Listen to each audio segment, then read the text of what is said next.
Hello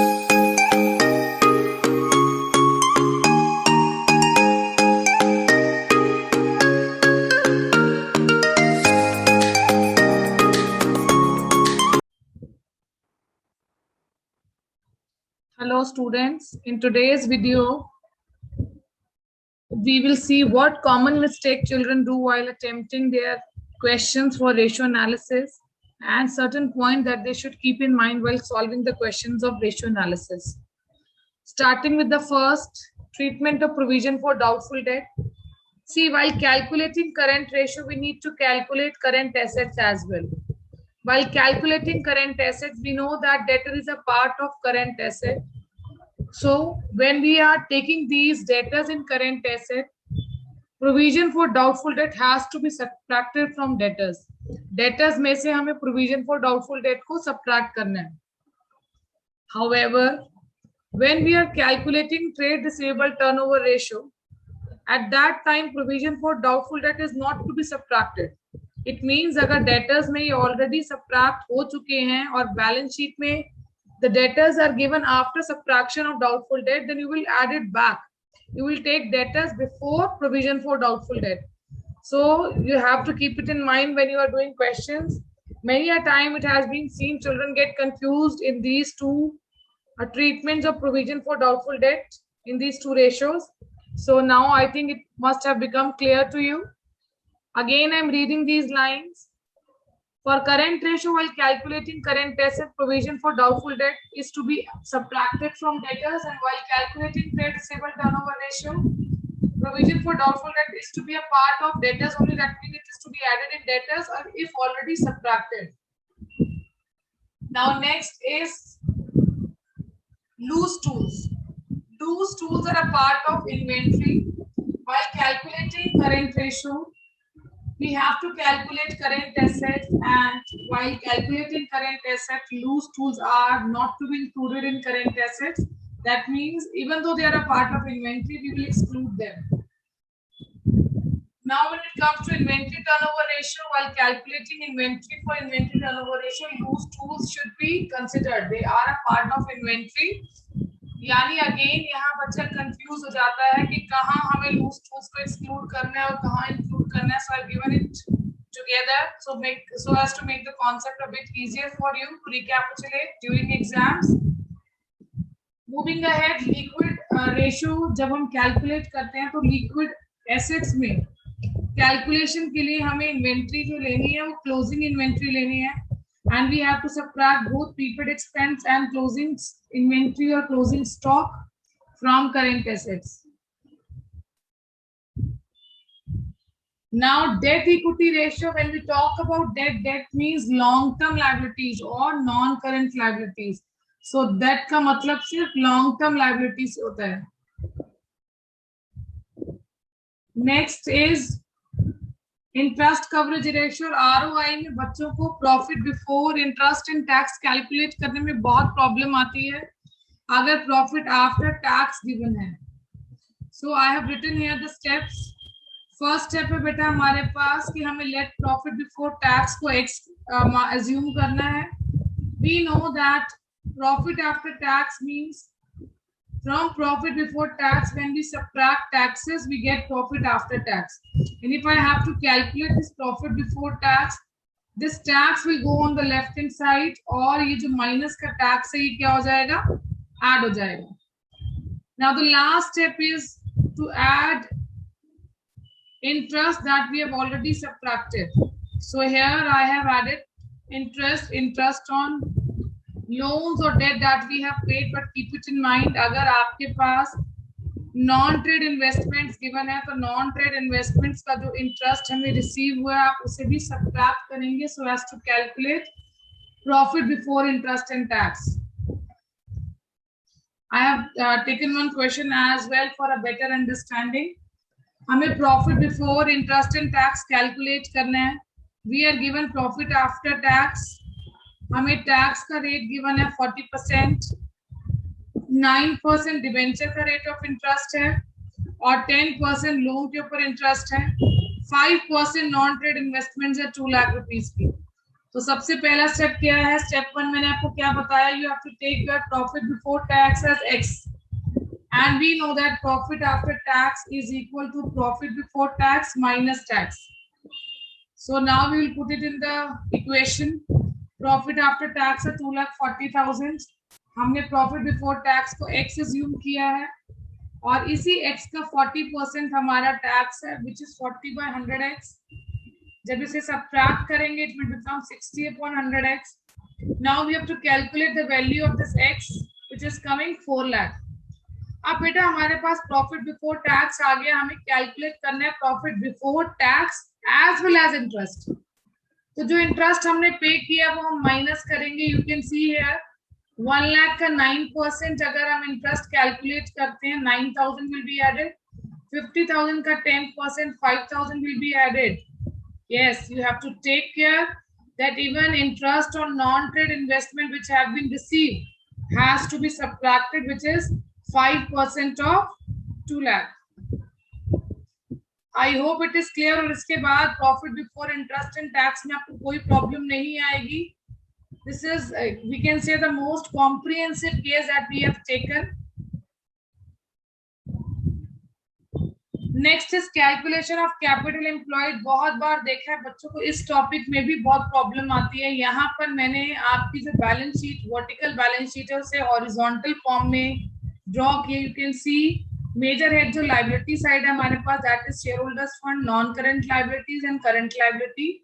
asset side में non current assets में we have fixed tangible and fixed intangible asset. We have non current investments which may include non trade investments. Then we have loans and advances, we have current assets. So this is our balance sheet. अब capital employed क्या है? Capital employed is sum of shareholders fund and non-current liability. But आप यहाँ देख सकते हैं मैंने non-trade investments को highlight किया है. That means when we are doing this total, कहीं ना कहीं इस non-trade investment का essence यहाँ पर भी है. However, you can also see capital employed calculate करने के लिए हमने current liabilities को exclude कर दिया है. But yes, क्योंकि balance sheet balance है तो कहीं ना कहीं उतना ही amount यहाँ पर भी कुछ included रहेगा non trade investments का. तो जब हमें non trade investments given है तब उस केस में capital employed का formula क्या होगा? liability side से it will be shareholders fund plus non current liabilities non trade investments को हम सब्ट्रैक्ट कर देंगे. Similarly asset side approach, we have non current assets, we have current assets. Obviously current liabilities हमने पहले नहीं include की हैं लाइबिलिटी अप्रोच में, तो they will be subtracted from asset side as well as non trade investment. यानी in short अगर हम बात करें तो आप लोगों ने अगर नॉन ट्रेड इन्वेस्टमेंट नहीं गिवन हो, थोड़ा सा इजी बात करें, क्वेश्चन अगर आ जाता है तो it is share holders fund plus non current liability. ये सब बच्चों को याद रहता है फॉर्मूला. एसेट अप्रोच का फॉर्मूला भी याद रहता है, non current assets plus current assets minus current liability. और current assets minus current liabilities को भी also say working capital. But yes, अगर आपके पास नॉन ट्रेड इन्वेस्टमेंट्स गिवन है तो अगर आप उसको एसेट अप्रोच में सब्ट्रैक्ट करें तो लायबिलिटी अप्रोच में भी सब्ट्रैक्ट करेंगे. समटाइम्स आपको सारे के सारे कंपोनेंट जो है वो लायबिलिटी अप्रोच से गिवन होते हैं और एसेट साइड का सिर्फ आपको यही एक कंपोनेंट गिवन हो. 1 मार्कर में ये क्वेश्चन आ सकता है. उस टाइम पर क्या होगा, बच्चा शेयर होल्डर्स फंड और नॉन करंट लायबिलिटी को तो ऐड कर देगा, बट ये नॉन ट्रेड इन्वेस्टमेंट को ये वो सोचकर एडजस्ट नहीं करते. तो एसेट है, एसेट साइड अप्रोच में यूज होगा. यहाँ आप लोग मिस्टेक करते हैं. When you are calculating capital employed from liability side as well, you have to exclude this non trade investment from the total of share holders fund as well as non current liabilities. Again, to make this concept a bit easier for you, 1 marker आना है, MCQ based paper है. I have taken 9% debenture, I have taken loan, I have taken non-trade investment as well as equity. सारी चीजें liability side की given है. Expected है ज्यादातर बच्चे क्या करते हैं formula, it is share holders fund plus non current liabilities. Non trade investment they know that they are a part of asset, इसको नहीं बॉदर करते हैं. बट बेटा यहाँ पर ही आप मिस्टेक करते हैं. When you are taking share holders fund and non current liabilities, both debenture as well as loan, आपको नॉन ट्रेड इन्वेस्टमेंट्स को भी सब्ट्रैक्ट करना है लाइबिलिटी साइड पर भी। अगर ये समझ में आ गया, आई होप अब आपके पेपर में मिस्टेक नहीं होगी, कॉन्सेप्ट समझ में आ जाए तो रेशियोज बहुत इजी चैप्टर है। यही वो टॉपिक्स है जहां बच्चे मिस्टेक कमिट करते हैं और डरते हैं रेशियोज से। आई होप इस वीडियो के बाद आपका वो डर निकल जाएगा। Now the next topic is cost of revenue from operation. जब हम कैलकुलेट करते हैं, we know one formula is revenue from operation minus gross profit. अब बच्चा मिस्टेक कहाँ करता है, ग्रॉस प्रॉफिट को कैलकुलेट करने के लिए हमारे पास दो वेज हैं, one is on cost and other is on sale. इस बात को बहुत ध्यान से पढ़ना है। However, if gross profit percentage is given in question, is silent that on which of the above it is to be calculated. It is always that gross profit percentage will be calculated on sales. नहीं लिखा तो sales पर है। Like अगर मैं अपना पहला question देखूं, हमें cost of revenue from operations calculate करना है। हमें रेवेन्यू फ्रॉम ऑपरेशन गिवन है 5 लाख और ग्रॉस प्रॉफिट बहुत स्पेसिफिकली मेंशन है 10% ऑन सेल्स है। नहीं लिखा होता, अगर ये लाइन नहीं होती ऑन 10% ऑन सेल, तब भी हम इसको ऑन सेल ही अज्यूम करते। ये लाइन यहाँ मैंने बहुत क्लियरली मेंशन कर दी है। उस केस में मेरा cost of revenue from operation क्या आता, सी माई revenue is 5 lakh and I have to calculate 10% of this 5 lakh only to know my gross profit. And when from my sale, that is my revenue from operation, I will subtract my cost of revenue from operation, I will get my cost of revenue from operation. But answer बिल्कुल change हो जाएगा। Question same है। अगर question में लिखा आ जाता है 10% on cost, और कॉस्ट तो हमें गिवन ही नहीं है, कॉस्ट ऑफ रेवेन्यू तो गिवन ही नहीं है, उस केस में हम कॉस्ट ऑफ रेवेन्यू को क्या अज्यूम करेंगे, एक्स। और ये जो हमें ग्रॉस प्रॉफिट निकालना है 10%, वो इसी एक्स का कैलकुलेट करना है। And we already have our revenue from operation which is given 5 lakh, so we have to calculate the value of this x which will be our cost of revenue from operation. तो बेटा आपके पास हो सकता है option में दोनों ही answer हो, cell वाला भी और कॉस्ट वाला भी।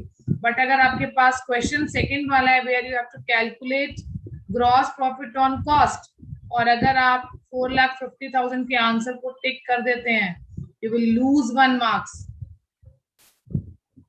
सो what are the steps and what is the final answer? See, we have taken our cost of revenue from operation as x. हमने जब कैलकुलेट किया, it came as, ये जो हमारा माइनस के 10/100 x है, इसको हम लेफ्ट हैंड साइड ले गए तो ये प्लस हो गया। When I finally solved it, I got 110 upon 100x is equal to 5 lakh. Value आ रही है 4,54,545। देखो यहाँ आंसर आपके पास आ रहा है 4,50,000। तो आपका ग्रॉस प्रॉफिट भी चेंज हो गया, आपका कॉस्ट ऑफ रेवेन्यू भी चेंज हो गया। तो 1 मार्कर में यू विल लूज मार्क अगर आप ये ध्यान से नहीं पढ़ते हैं। Cost of revenue from operation calculate करने के टाइम ग्रॉस प्रॉफिट किस पर कैलकुलेट करना है, कॉस्ट पर या सेल्स पर। Next, for inventory turnover ratio when we are calculating opening and closing inventory, you have to take care. अगर लिखा है closing inventory dash times of opening inventory, let's say closing stock is 5 times of opening stock, that is opening inventory, and we are assuming opening inventory or opening stock as x, उस case में हमारा closing inventory या closing stock जो वो 5x होगा। that means it is 5 times only, so times। और next case में देखो बेटा हमारे पास लिखा है closing inventory is dash times more than closing inventory is dash time more than opening inventory। that means अगर लिखे 5 times more than, यानी हमारे पास अगर ओपनिंग इन्वेंट्री x है, ओपनिंग स्टॉक अगर x है और क्लोजिंग इन्वेंट्री जो है उसका 5 times more है, ये वर्ड ने पूरा सेंस चेंज करके रख दिया, then our closing stock और closing inventory will be 6x। अब देखो अगर आपको इन्वेंट्री टर्नओवर रेशियो में एवरेज इन्वेंट्री कैलकुलेट करनी है, तो फर्स्ट केस में it will be x upon 5x divided by 2, तो 6x डिवाइडेड बाय 2, आपका जो एवरेज इन्वेंट्री आएगा दैट विल बी 3x।